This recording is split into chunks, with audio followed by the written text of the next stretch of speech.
Alhamdulillahirabbil alamin wassalatu wassalamu ala sayyidil mursalin sayyidina Muhammadin wa ala alihi wa sahbihi wa barik wa sallim ajma'in.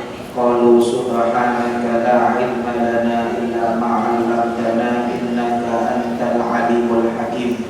Allahumma iftah 'alaina futuhal 'arifin waj'al a'malana khalisatan liwajhikal karim birahmatika ya arhamar rahimin. Rabbi shrah li sadri wa yassir li amri wahlul 'uqdatam min lisani yafqahu qawli, amma ba'du.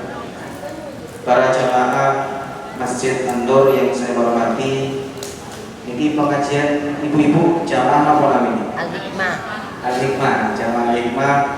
Alhamdulillah kita semua ya Allah masih diberikan nikmat sehat walafiat sehingga bisa berkumpul di masjid yang insya Allah penuh barokah ini. Semoga setiap langkah kita menuju masjid ini menjadi penggugur dosa-dosa kita, menjadi peningkat derajat kita. Semoga Allah Subhanahu wa Ta'ala selalu memudahkan setiap langkah kita menuju surganya Allah Subhanahu wa Ta'ala. Amin ya rabbal alamin. Sebelum kita mulai kajian malam ini, mari kita buka dengan pembacaan suratul Fatihah dengan harapan semoga ilmu yang kita peroleh menjadi ilmu yang manfaat dan barokah. Ala hadhihi niyyah wa la kulli niyatin shalihah wa la hadratin Nabi Mustafa Sayyidina Muhammadin sallallahu alaihi wasallam wa ala alihi wa ashabihi wal anbiya wal mursalin wal awliya wal ulama aminin wa syuhada wa salihin wa jami'il malaikatil muqarrabin. Syaikhul Qadir Jalali radhiyallahu anhu wa jami' masyayikhina wa asatidina wa mu'allimina wa mu'allifin kutubina wa sahbihi masyayikh wa akhirin.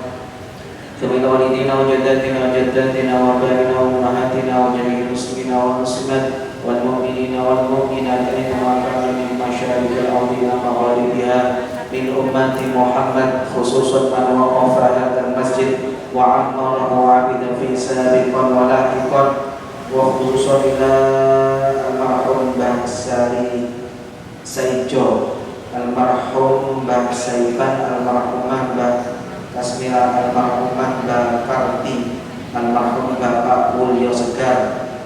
Doa untuk Alif Aulia Sri Bintang Wicaksono Alia Faku Izza Rahma Lestari. Semoga oleh Allah Subhanahu wa Ta'ala dimudahkan, dilancarkan dalam mencari ilmu dan hafalannya. Yang ketiga untuk Ananda Al-Mahira Islam Madinah, semoga diberikan sehat, diangkat penyakitnya dan semoga bisa istiqomah. Untuk keluarga Pak Fauzan semoga istiqomah, dan semua jamaah yang hadir malam ini semoga oleh Allah Subhanahu wa Ta'ala diberikan sehat walafiat, diberikan umur yang panjang fi ta'atillah, diberikan rezeki yang berlimpah yang halal thayyiban mubarakah. Semoga yang oleh Allah diberikan sakit diangkat sakitnya, semoga yang oleh Allah diberikan kesusahan diangkat kesusahannya, dan semoga kita semuanya semua hajatnya dikabulkan fid dini wad dunya wal akhirah. Syaikhulillah lahumul Fatihah. A'udzubillahi minasyaitonir rajim. Bismillahirrahmanirrahim. Alhamdulillahi rabbil alamin arrahmanir rahim maliki yaumiddin. Iyyaka na'budu wa iyyaka nasta'in. Ihdinas siratal mustaqim. Siratal ladzina an'amta 'alaihim ghairil maghdubi 'alaihim waladdallin. Amin. Rabbi ighfirli wa liwalidayya wa lil mu'minina amin. Para bapak, para ibu, ini sebenarnya sudah lewat Dzulhijjah, itu intinya di 10 hari pertama. Saya tawarkan apakah nanti saya bahas Nabi Ibrahim sekilas, nanti kita bahas bulan Muharram. Karena nanti pengajian bulan depan itu setelah Muharram dan nutupi Muharram. Mumpung belum Muharram, nanti saya akan nyampaikan kisah tentang Nabi Ibrahim sedikit. Setelah itu saya fokus ke Muharram. Gitu ya. Kalau bicara Nabi Ibrahim, saya ingin menyampaikan satu saja. Jadi Nabi Ibrahim itu dikenal sebagai Jaddul Anbiya wal Mursalin. kakek moyangnya para nabi. Ini Nabi Ibrahim itu dikenal sebagai Jaddul Anbiya wal Mursalin. Jadi nenek moyangnya para nabi. Nabi Ibrahim itu punya anak dua. Satu namanya siapa? Ismail. Yang kedua namanya Ishak. Ishak ini punya anak namanya siapa? Yakub. Yakub ini punya anak 12. Yusuf. Di antaranya Nabi Yusuf. Di antaranya Yakub namanya ada yang Yahuda. Jadi Yakub ini gelarnya Israel. Jadi Yakub itu gelarnya Israel. Israel itu berasal dari dua suku kata. Satu Isra, nomor dua Il. Il itu sama dengan Allah, Isra itu sama dengan Abdu.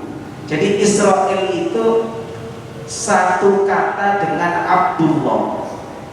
Nabi Yakub itu gelarnya Israel. Dari sinilah bangsa Israel itu muncul. Jadi bangsa Israel itu muncul keturunan Nabi Yakub, keturunan Nabi Ishak, keturunan Nabi Ibrahim. Amin. Nabi Yakub anaknya 12. Ini nanti yang akan menjadi 12 suku utama di Israel. Makanya Nabi Musa ketika memecah batu itu kan muncul berapa? 12 mata air. Karena masing-masing mata air mewakili satu suku. Kenapa kok 12? Karena Nabi Yakub yang mendapatkan gelar Israel itu punya anak 12 yang menjadi suku Israel. Makanya Nabi Musa ketika memecah belah batu menjadi 12 mata air. Paham ya? Oh. Dari Yahuda ini muncul agama Yahudi. Kemudian Nabi Ibrahim punya anak Ismail. Ismail inilah yang kemudian menurunkan bangsa Arab. Yang nabi terakhirnya adalah Nabi Muhammad SAW. Paham ya? Oh, ini Nabi Israel. Ibu-ibu pingin anaknya seperti Nabi Yusuf? Pingin? Jangan kalau punya anak dibacakan surat apa? Surat Yusuf. Jangan mau anaknya nasibnya seperti Nabi Yusuf. Kenapa? Satu paket bu. Ibu-ibu senangnya nggak satu paket? Gantengin tok Ustaz, nasibnya ojo. Ada yang mau anaknya seperti Nabi Yusuf? Gantengnya mau nggih, nasibnya jangan. Loh, kalau jenengan ceritanya Nabi Yusuf mulai kecil dibuang ke sumur. Setelah dibuang ke sumur, ketemu orang. Biasanya kan kalau ketemu orang itu bapaknya sopo. Ini enggak, ketemu orang, wah kena didol. Arek ganteng kena didol. Jadi Nabi Yusuf itu dibuang. Setelah dibuang ketemu orang dijual. Setelah dijual dijadikan budak.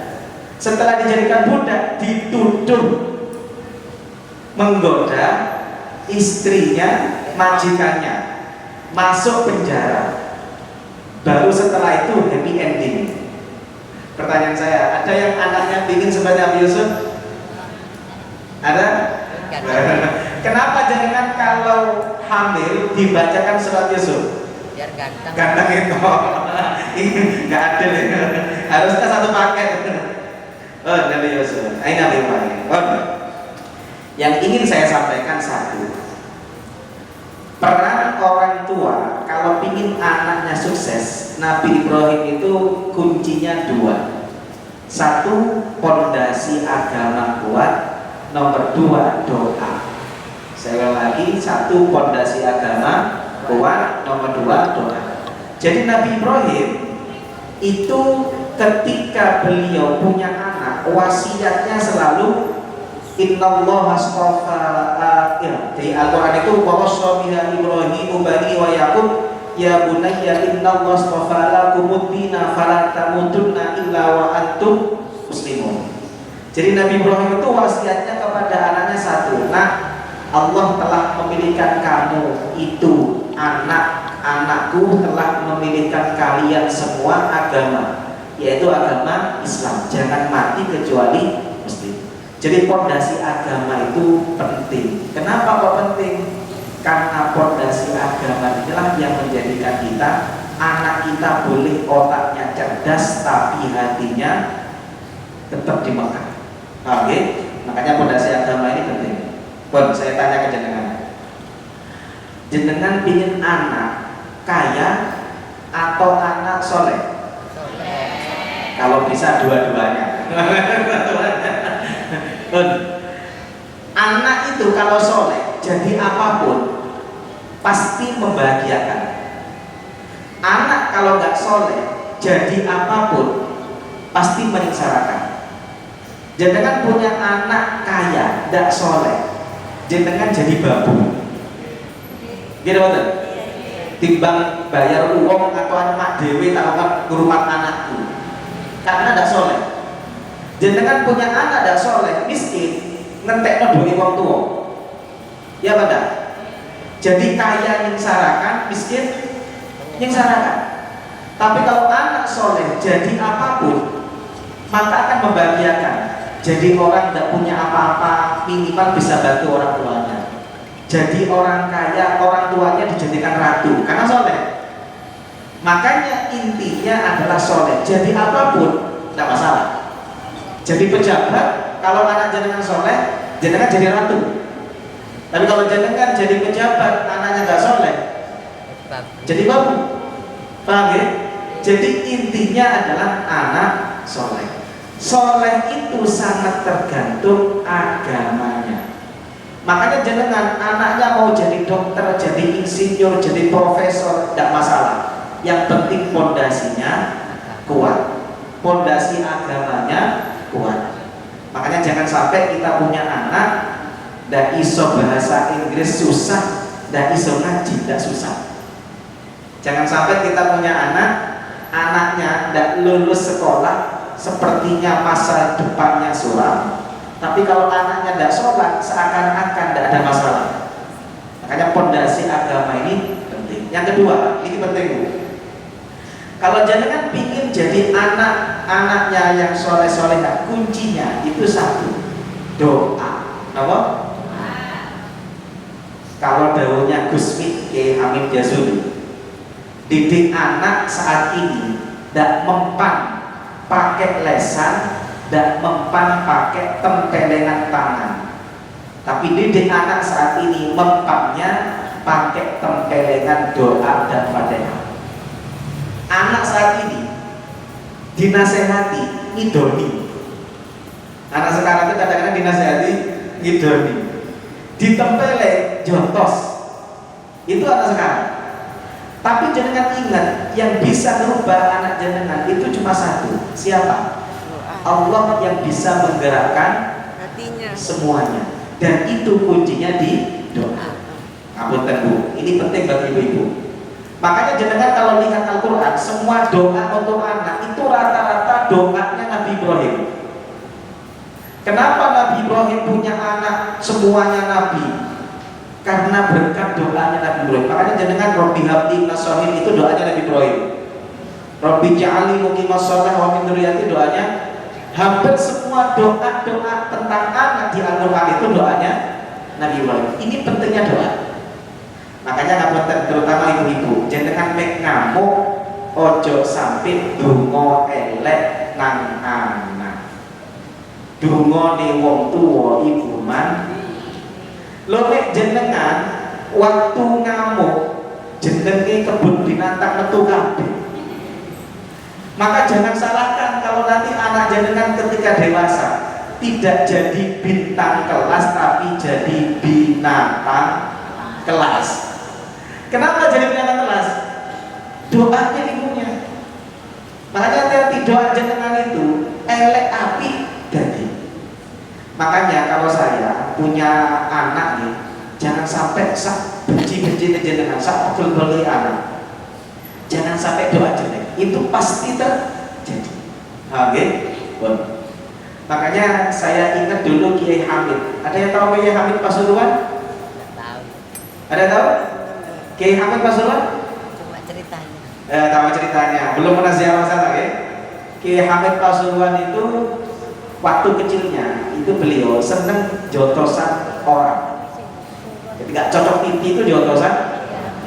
Tapi Kiai Hamid Pasuruan ibunya ketika Kiai Hamid Pasuruan itu kemudian nempelin orang, ibunya itu susah, tapi sambil doa. Apa doanya? Ya Allah, wali jenengan ini kok cek repot ini. Ya Allah, wali jenengan ini kok cek. Makanya Kiai Hamid sepuhnya terkenal jadi wali. Saya nggak bayangkan kalau ibunya Kiai Hamid seperti Jamaah Al-Hikmah, mek ngamuk kebun binatang metu kabeh. Saya nggak bisa membayangkan jadi apa Kiai Hamid sekarang. Paham ya? Makanya hati-hati Bu, lesan ini harus kita jaga karena semuanya itu harus. Saya tak cerita sedikit, ini penting, tak cerita sedikit. Nggak tahu saya pernah cerita di sini atau enggak nih? Enggak nih, soalnya pada pertama kali pernah cerita. Saya ini Bu, ibu saya itu ikut KB. Ibu saya sama bapak saya itu di KB, makanya anaknya tidak banyak, cuma 10. Karena ikut KB, keluarga besar. Jadi saya ini termasuk anak pertama dari 10 bersaudara. Saya usia 13 tahun itu adiknya sudah 9. Jadi jarak antar adik kakak itu rata-rata 1 tahun, 1 tahun setengah. Jadi saya sekarang, saya pertama. Saya ini sedikit cerita. Yang namanya anak 9, ini pentingnya doa. Yang namanya anak 9, uteknya bedo, perilakunya bedo. Ada yang rajin, ada yang enggak, ada yang nakal, ada yang enggak. Cuma saya bersyukur. Apa syukur saya? Ibu saya lesannya dijaga, tidak pernah ngomong elek nang anak. Itu syukur saya. Jadi yang namanya anak 10 tukaran gelut anteman-teman biasa. Saya masih ingat waktu saya kecil itu biasa, jotos-jotosan itu biasa. Saya punya adik nomor 8. Itu punya masalah, tidak mau sekolah, padahal anaknya pintar. Tidak mau sekolah. Dipondokkan, besoknya pulang. Pondok lagi, besoknya pulang. Sampai abah saya itu ketika terakhir dipondokkan itu pulang, sampai beliau itu malu sama kiai. Kenapa? Menit teko maneh, pamit maneh. Karena sering. Saya masih ingat momen itu. Abah saya itu mau wafat. Malamnya itu saya tahu sendiri, manggil adik saya. Adik saya ini panggil. Nah, tidak tahu datang. Ayo PKP di pondok, tak pondok no maneng bang abah dan izin. Nah kiai, sing penting awakmu gelem pondok, menit tak terno, aku ndak izin.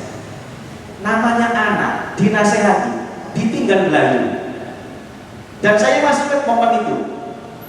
Paginya jam 10 abah saya wafat. Jam 10 abah saya? Saya tanya jenengan, bapak dengan kakak, kira-kira kalau didik adik lebih mandi mana? Pasti lebih mandi bapak, wong bapak dewe. Bapak saya tidak mempan, apalagi saya. Maka ketika bapak saya wafat, saya sebagai kepala rumah tangga, saya pondokkan pulang lagi, pondokkan pulang lagi. Saya semua cara pernah saya pakai, mulai cara paling halus sampai cara paling kasar pernah saya pakai. Tidak mempan. Pernah saya usir dari rumah. Jenenge arek bengi-bengi yang nyungkiti pintu mlebu maneh. Jenenge arek. Pernah saya itu ekstrim. Saya bilang sama ibu saya, "Bu, mboten usah masak. Mungkin jenengan mek pengin makan tumbas mawon supaya adik saya tidak bisa makan. Tujuan saya supaya sadar." Tapi jenenge arek, lemari itu bisa dijungkit. Golek mie masak dhewe. Please. Terakhir saya ngomong gini, Bu, lesan sudah ada mempan, tangan sudah ada mempan. Cuma ada satu, saya bilang sama ibu saya, cuma ada satu. Apa? lewat doa dan Fatihah. Saya bilang sama ibu saya, pun dipikir, ndak usah dinasihati, ndak usah digebuk, ndak usah disopo, dijarno, jenengan mintakan ke Allah karena Allah yang bisa merubah semuanya. Maka setelah itu ibu saya ndak pernah negor, ndak pernah nasihati, waktunya masak ya masak, pokok biasa. Tapi beliau setiap sholat malam itu selalu baca doa Rabbana hab lana min azwajina wa dzurriyyatina qurrata a'yun waj'alna lil muttaqina imama. Difatihai setiap hari 100 kali. Itu ibu saya. Dapat 1 bulan, adik saya ini datang ke saya, Mas, ada apa? Aku kata mondok, saya jual mahal. Saya bilang ini, enggak, engkau boyong mana aku isi nanti hari. Pergi lagi. Besoknya datang lagi, Mas, kata mondok. Saya tetap jawabnya, enggak, aku isi nanti hari. Engkau mulai mana? Sampai yang terakhir dia minta pondok, saya pondok. Dan ini sekarang adik saya yang bermasalah ini, barokahnya doa ibu saya, sekarang baru lulus beasiswa kuliah di Yaman dari pesantren Studio. Ini pentingnya doa, paham ya? Terutama ibu-ibu. Makanya dengan kalau punya anak, jangan lupakan anak jenengan waktu sujud. Jenengan kalau punya anak, jangan lupakan anak jenengan ketika selesai sholat dibacakan Fatihah. Karena mereka lebih butuh doa jenengan dibandingkan lainnya. Doa ibu itu jauh lebih mustajab dibandingkan doa 1000 wali. Doa ibu itu lebih mustajab dibandingkan doa 1000 wali. Jenengan kalau punya anak, tidak usah anaknya dimintakan doa ke siapapun, karena doa jenengan itu paling mustajab untuk anak jenengan. Paham ya? Makanya, dan ini yang saya rasakan. Saya sekarang merasakan apa yang saya alami itu semuanya dari doa ibu saya yang dulu saya pikir ya itu mustahil. Ini pelajaran berharga dari Nabi. Makanya ayo ibu-ibu, saya doain anak, kan semuanya kan bikin anak kita itu sukses dunia akhirat. Kuncinya di jenengan. Apa? Jangan putus asa mendoakan anak kita. Itu Nabi Ibrahim. Pun saya kira cukup untuk Ibrahim. Kita masuk di Muharram. Ada yang mau tanya dulu sebelum saya bahas Muharram?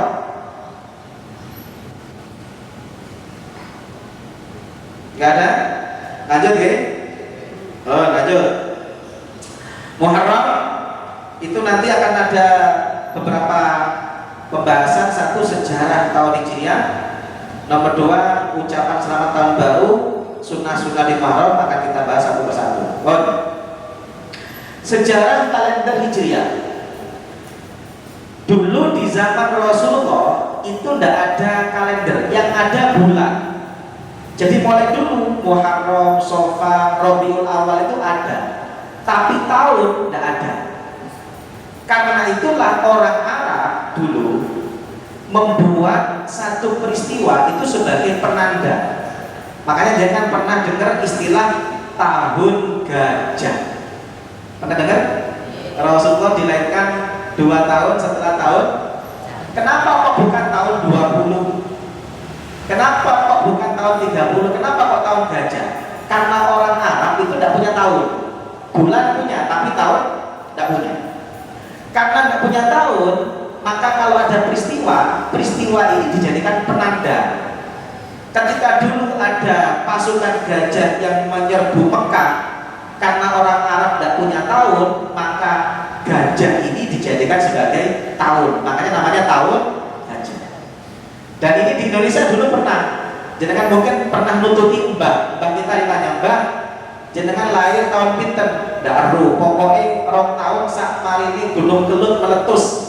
Kan sama dengan itu, gitu. Orang Arab sama dengan itu. Dia nggak tahu tahun, tapi punya bulan. Itu orang Arab. Dan ini berlaku sampai zaman Rasulullah. Tidak ada tahun, bulan ada. Makanya Rasulullah menyebutkan bulan Muharram, tapi tahun tidak ada.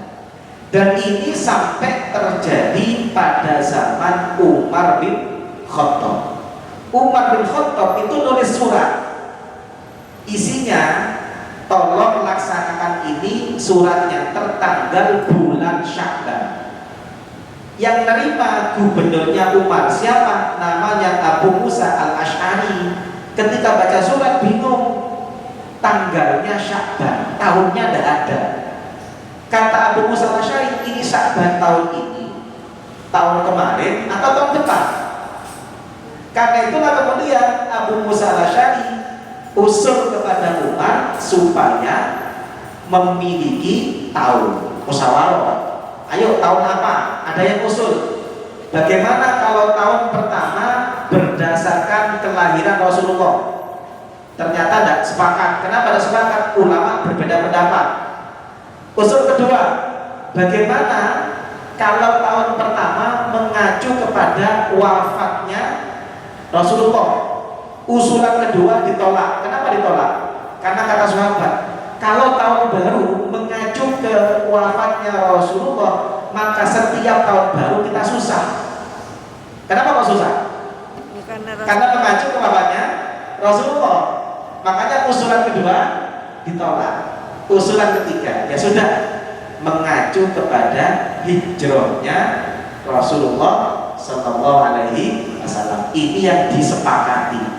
Makanya dinamakan kalender Hijriyah, karena mengacu tanggal satunya, tahun satunya mengacu kepada hijrahnya Rasulullah Sallallahu Alaihi Wasallam. Ini kalender Hijriyah.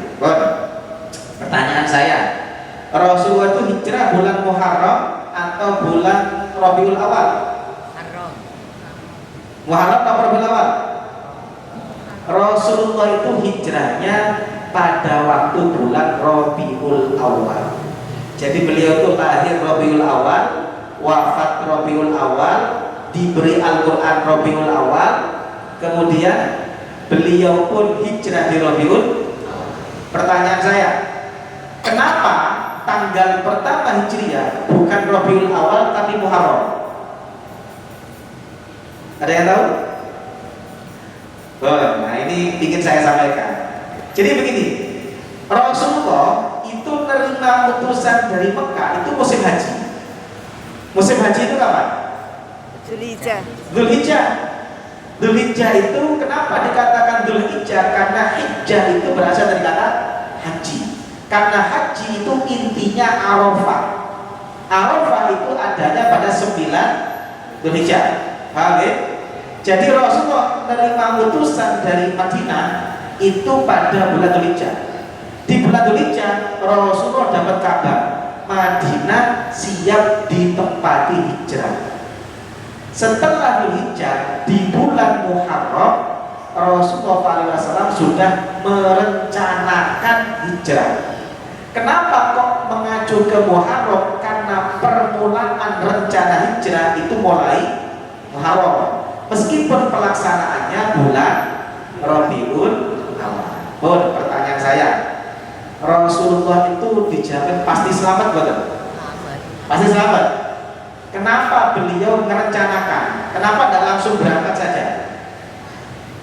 Itu nunjukkan, ngajari ke kita, perkara baik itu harus direncanakan. Rasulullah saja yang dijamin selamat itu merencanakan, apalagi saya sama jenengan.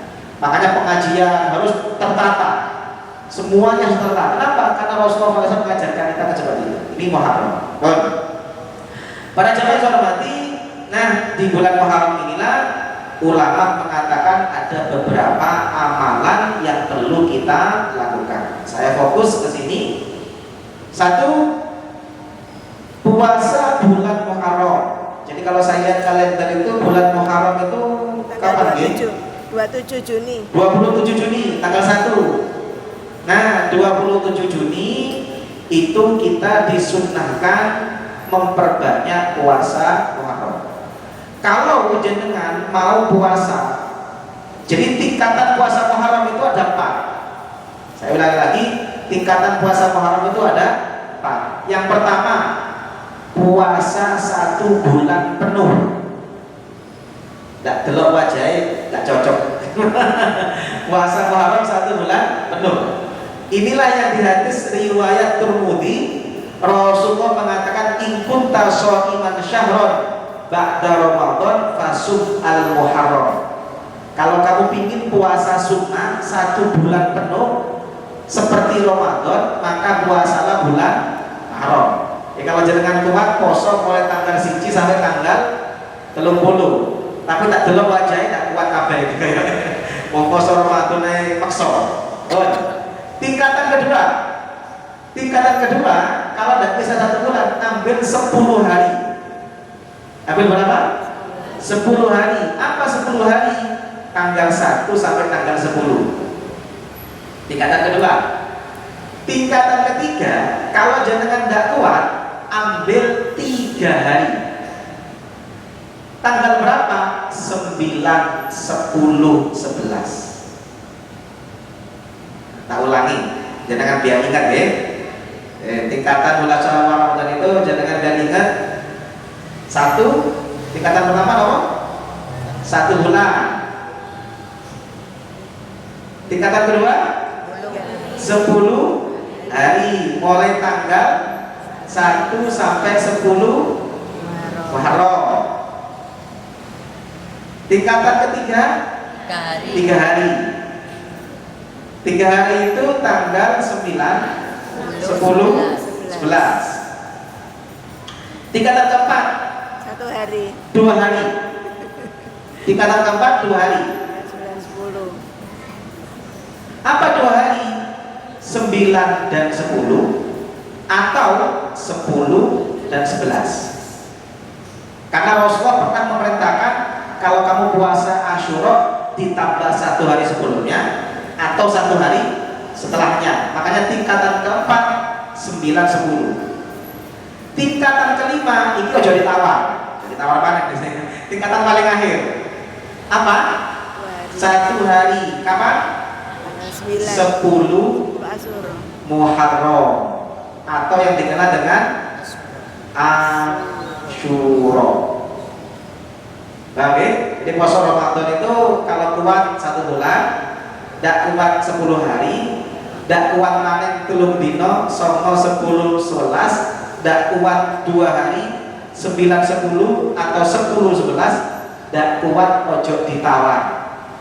Berapa? 1 hari. Kapan? 10 Muharram. Asyura. Oke. Ini tentang puasa Ramadan.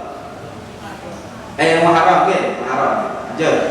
Nah, makanya Rasulullah mengatakan afdhalus siyam ba'da Ramadan syahrullah al-Muharram. Puasa 1 bulan yang paling utama, puasa sunnah setelah Ramadan itu puasa bulan Muharram. Nah, ini yang saya katakan tadi. Kalau tidak bisa, ambil yang 10 Asyura. Inilah yang kata Rasulullah SAW, siyamu yaumi Asyura ahtasibu 'ala Allah ayyukaffira as-sanata allati qabla. Puasa Asyura itu saya berharap bisa menghapus dosa 1 tahun sebelumnya. Ini yang kemarin saya ceritakan. Puasa Asyura itu ibarat orang punya baju. Baju kita itu sudah 1 tahun dipakai, waktunya dicuci. Jenengan punya mulut, punya telinga, punya mata, itu sudah 1 tahun dipakai. Dosanya wis numpuk. Saya tanya jenengan wiritan tapi rasa-rasa lebih sering mana? Wiritan rasa-rasa Ustaz. Jenengan baca Quran dengan baca grup PA lebih sering mana? Alhamdulillah jujur-jujur yang ini. Jenengan nonton pengajian dengan nonton TikTok kuatan mana? TikTok tuh jam tak kerasa. Pengajian ini setengah jam panas kabeh. Bokong wis ngantuk sing panas sing kare sembojur sebaran. Coba jenengan nonton TikTok sama YouTube 2 jam kuat enggak? Kuat. Jenengan bangun tidur sing digoleki tasbih apa HP? Makanya sekarang ini banyak fenomena ibu-ibu itu biasanya kalau mau tidur wajahnya bersinar. Buka HP makanya wajahnya bersinar. Oke, Jadi mata kita 1 tahun itu wis dosanya akeh. Telinga kita banyak, mulut kita itu dosanya banyak. Wong jenengan mek rasa-rasa itu sak jam itu tonggo kena kabeh. Nggih mboten? Sing sijine kudunge kurang ikine. Sing sijine kelambine kurang ikine, sing sijine brose kurang ikine. Sing sijine gelange kedhen. Sing siji cicine kecilikan. Ono ae sing dibahas. Wis kira-kira ini lesan iki dosane akeh mboten? Oke, setahun akeh. Paham nggih? Wayahe diubah. Kapan nyucinya? Nyucinya tanggal 10 Muharram dengan puasa Asyura. Makanya saya tadi katakan kalau jenengan tidak bisa puasa 1 bulan, tidak bisa 10 hari, tidak bisa 3 hari, tidak bisa 2 hari, jangan ditawar. Asyura usahakan puasa, karena ini waktunya nyuci tubuh kita supaya dosa 1 tahun habis. Oke, oh ini puasa Asyura. Lanjut. Nah, ini Bu, saya kasih amal-amalan Bu. Amal-amalan kalau jenengan pingin, ini jenengan rekam, tunjukkan ke suami jenengan, karena ini amalan enak bagi istri, berat bagi suami. Amalan ini. Amalan kalau jenengan pingin rizkinya dilancarkan selama 1 tahun. Apa itu? Kata Rasulullah SAW, man wassa'a ala iyali fin nafaqah yawma asyura wassa'allahu alaihi sa'ira sanati. Orang yang melapangkan nafkah keluarganya pada hari Asyura, maka Allah melapangkan rizkinya selama 1 tahun. Jadi usahakan Asyura itu ojo terlalu susah, wayahe seneng. Jadi Asyura mek jenengan mikir cicilan, pikir engko. Ojo dipikir Asyura, bagi pikir mari Asyura. Tagihan-tagihan sing akeh pikir mari Asyura. Bagi. Jadi kalau umpama jenengan punya anak, uang sakunya biasanya 5.000, khusus Asyura kasih 50.000. Loh bener?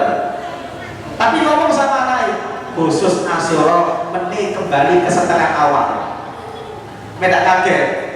Kenapa? Karena kata Rasulullah, kalau kita melapangkan nafkah keluarga pada hari Asyura, Allah melapangkan rezeki kita selama 1 tahun.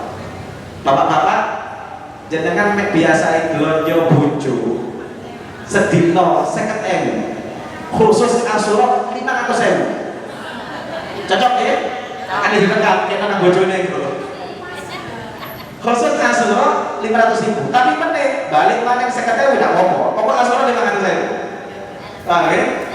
Kalau istri saya gini Bu, Asyura minta apa? Saya tidak minta apa-apa, cuma minta top up. Istri sekarang kan pakai top up kayak ini. Baik, ini penting ya. Jadi kalau jenengan biasa makan tempe, khusus Asyura makan sate. Pokok saya enak Asyura, supaya rezeki kita oleh Allah dilapangkan selama 1 tahun. Ini ada sahabat namanya Jabir. Beliau mengatakan, jarabnahu fawajadnahu sahihan. Saya telah membuktikan ini sampai 50 tahun, ternyata berhasil. Rezeki saya selama 50 tahun oleh Allah tidak pernah dikasih seret, karena setiap Asyura saya ngasih nafkah istri, nafkah keluarga, nafkah anak itu lebih dibandingkan hari setelah. Oke, makanya kalender jenengan dikai cetak jadwal nagih lonjo lebih nang bojo. Alam wis gede. Ini Asyura. Anak nafkahnya banyak, sangunya banyak, dan seterusnya. Ini Asyura. Lanjut. Saya percepat. Nah, santunan anak biasanya nanti 10 Asyura itu ada yang mengatakan hari rayanya anak. Ada satu riwayat, meskipun riwayat ini oleh ulama dianggap lemah, tapi oleh beberapa ulama bisa diamalkan. Rasulullah mengatakan, man masaha yadahu ala ra'si yadi min yaum Asyura rafa'ahu Allah bi kulli sya'ratin darajah. Orang yang mengusap kepala anak yatim di hari Asyura, Allah akan mengangkat derajatnya sejumlah rambut anak yang diusap. Tapi ingat, ojo ngusap to yo dikai santunan. Nek kate ngusap to tunggale akeh. Nah, nggih. Cuma cara ngusap itu ada caranya. Ndak digenekno seakan anake mari sampeyan ngusap mlebu gede. Jadi cara ngusap anak yatim itu kata ulama, satu, talak tufan wa inasan, dengan lembut, kalau bisa dikasih minyak. Jadi kalau jenengan mau ngusap anak yatim itu jenengan pakai minyak dulu supaya rambutnya wangi. Jangan sampai habis makan sambal terasi mari mulai ngusap di semangat 45 rotong ini seakan anaknya. Jadi kata ulama, lembut, kalau bisa pakai minyak wangi. Ngapunten, ngusap anak yatim itu ucapnya gini, min a'lahu ila maqdami, dari atas ke depan. Jadi ngusapnya cuma begini toh. Ojo ini, sini anak kurang rotok, tidak usah gitu. Jadi ngusapnya cukup dari atas ke depan. Jadi anak yatim itu cara ngusapnya begini. Kalau bukan anak yatim, dari atas ke belakang. Jadi kalau jangan ngusap anak sampai dari yatim ini. Nek yatim, jangan sampai keliru. Anak sampai dari yatim dosa ini itu kan podo bendungan dan dari yatim. Oke.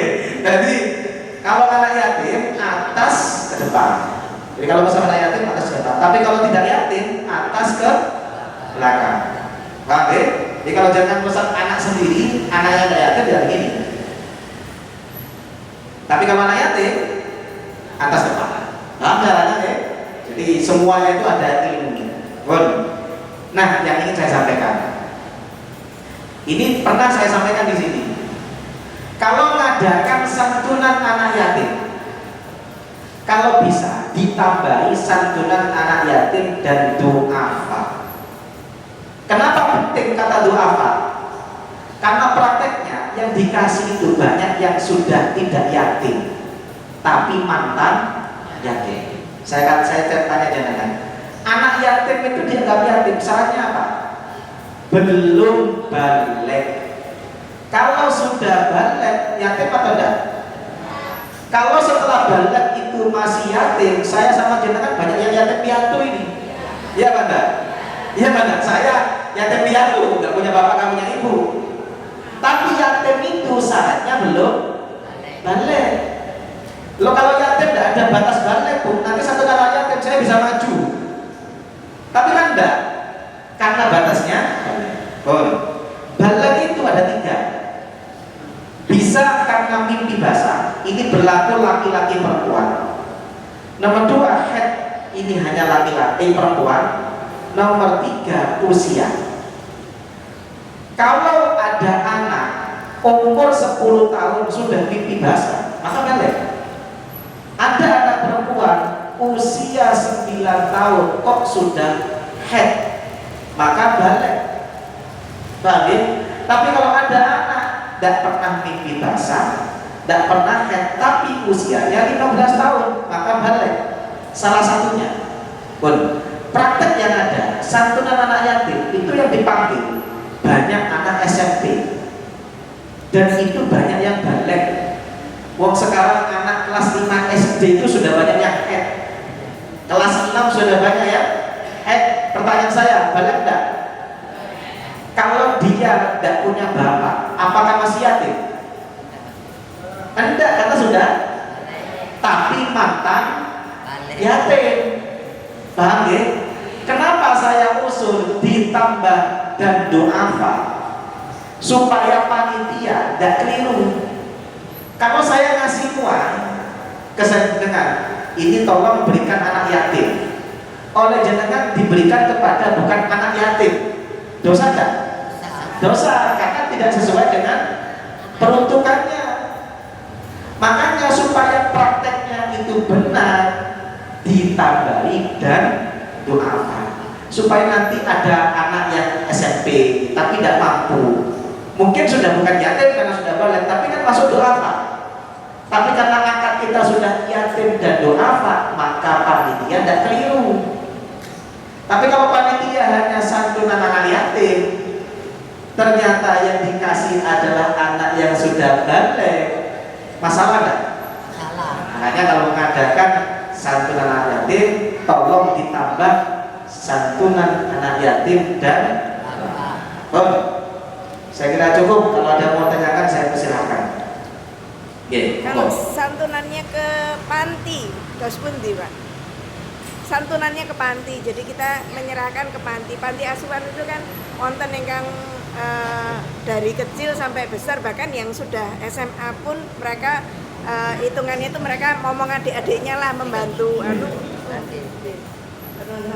terus itu bagaimana, terus kan misalnya kayak yang panti asuhannya NU itu kan sampai SMA mereka masih sekolah, terus kemudian mereka jaga di minimarket itu dia belajar kerja, dan mereka kan tetap ada di panti itu terus sampai mungkin mereka nanti bekerja di luar, keluar dari panti, atau mungkin menikah baru mereka keluar dari panti tersebut. Nah ini kalau misalnya santunan anak yatim, taruhlah kita ngirimi beras atau apa gitu, akadipun kados pundi? Jadi memang paling aman nih, panti itu ya ditulisi panti yatim dan doa, bukan hanya santunan. Kenapa? Prakteknya banyak panti-panti itu yang sudah menampung bukan yatim.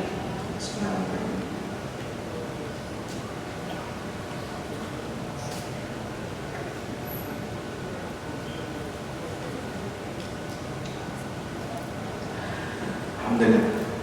Makanya kalau jenengan ngasih ke panti, akadnya kalau usul saya akadnya santun Pak, ini untuk anak yatim dan doa Pak yang di panti, supaya petugas panti tidak jadi tetap saya usul saya memang panti itu memang yang paling enak, namanya panti yatim dan doa Pak, supaya nanti yang sudah tidak yatim masih dapat atas nama doa Pak. Ngerti nggih? Ada lagi monggo?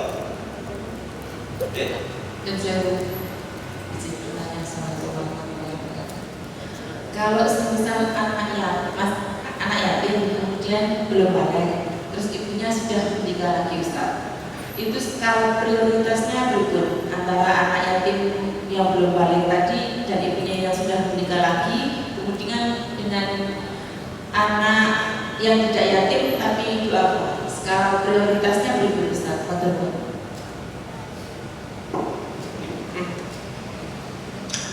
Jadi yatim itu apakah pasti doa Pak? Belum tentu. Tergantung yatimnya siapa. Kalau ada seorang yang punya pabrik mati muda, anaknya cilik, yatim kan? Yatim. Miskin atau kaya? Kaya. Kaya. Jadi yatim itu belum tentu lebih berhak. Yatim itu status tidak punya bapak itu yatim. Apakah yatim itu kemudian menjadi prioritas? Tergantung kondisinya. Tergantung kondisinya. Meskipun kalaupun kita mencari yang paling bagus ya yatim plus bapak. Tapi kalau dia yatim sudah ada yang nafkahi, mending cari yang lebih butuh. Karena prioritas itu kalau dalam Islam adalah yang lebih membutuhkan. Makanya dalam Islam, kenapa menghutangi itu pahalanya lebih tinggi dibandingkan sedekah? Menghutangi itu pahalanya lebih tinggi dibandingkan sedekah. Kenapa? Karena kata ulama, orang sedekah belum tentu yang dikasih butuh. Saya sedekah, yang dikasih belum tentu butuh.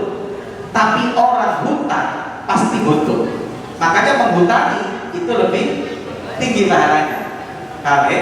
Jadi kalau lihat seperti itu ya jangan lihat ada yang yatim plus tidak mampu, ini prioritas pertama. Prioritas kedua, yatim tapi ada yang menafkahi. Contoh ibunya nikah lagi, statusnya kan tetap yatim karena nggak punya punya bapak, tapi sudah ada yang menafkahi. Kita cari yang lain. Gitu, oke? Ada lagi? Berapa? Nanti mikir. Ngapunten, banyak pertanyaan. Awit dari tahun ke tahun itu masalah ini agak menapa nggih? Kita biasa mengadakan santunan anak yatim, niatnya betul, nah cuma mungkin akadnya dan caranya mungkin yang radiani. Terus gini, menawi ada kasus begini, jadi semasa COVID taruhlah pengajian gitu, taruhlah pengajian Al-Hikmah ini semasa COVID, sebelum COVID punya saldo lah untuk anak yatim, ngaten nggih, tabungan untuk anak yatim.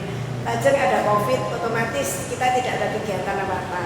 Nah, setelah boleh ada pengajian lagi, maka mungkin ada tabungannya yang untuk anak yatim ini taruhlah 5 juta, ngaten nggih. Nah, itu dibagi setelah COVID tetapi tidak dihabiskan.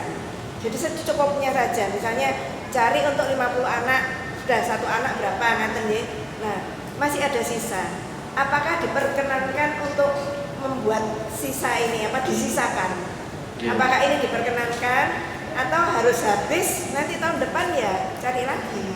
Jadi kalau tentu yang pertama, terus yang kedua, kalau akadnya untuk anak yatim ternyata dibagikan untuk janda, itu kados pundi? Apakah boleh? Terus biasa menawi yasinan selalu ada ini uang yatim. Nah, itu ternyata ada janda yang harus dibantu. Itu diambilkan dari uang yatim ini tadi. Apakah itu boleh? Ngatennya mau. Satu kata. Jadi begini Bu, semuanya itu tergantung akad.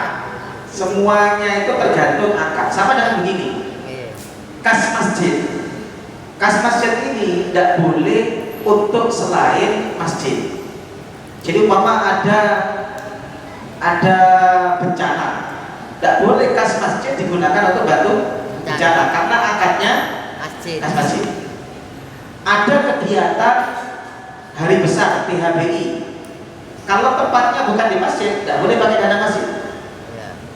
Tapi kalau akadnya kemaslahatan umum, maka boleh. Makanya kalau saya usul, kalau buat dana donasi dibuat umum, jangan terlalu spesifik. Karena kalau terlalu spesifik akan menyulitkan. Contoh begini, dana pembangunan masjid, ternyata masjid Ismaili, tidak boleh dana pembangunan untuk operasional.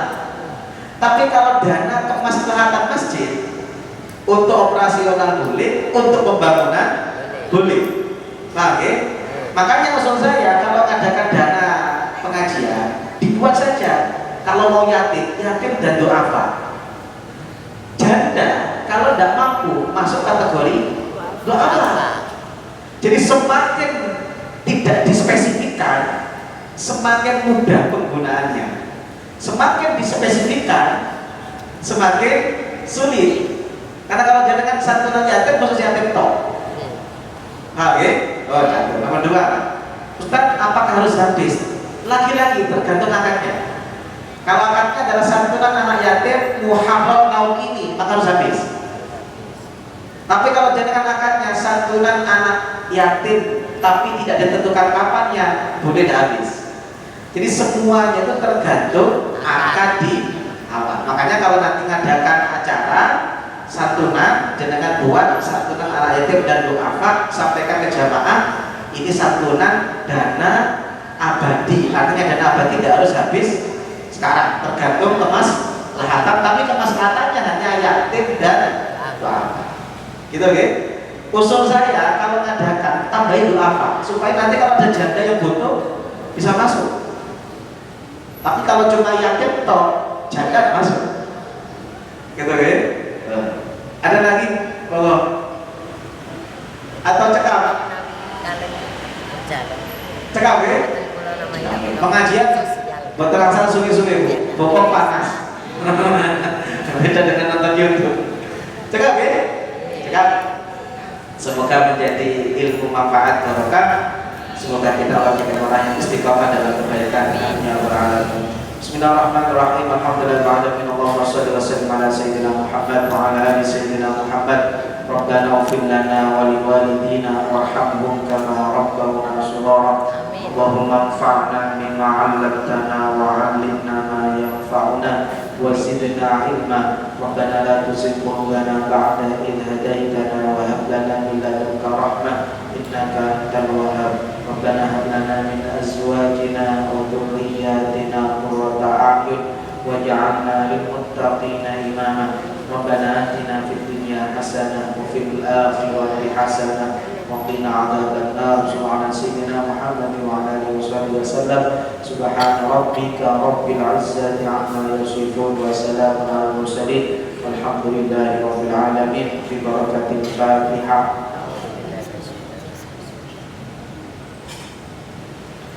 Ini yang bisa saya sampaikan, kurang lebihnya saya mohon maaf. Subhanakallahumma bihamdika asyhadu an la ilaha illa anta astaghfiruka wa atubu ilaik wa akhir. Assalamualaikum warahmatullahi wabarakatuh.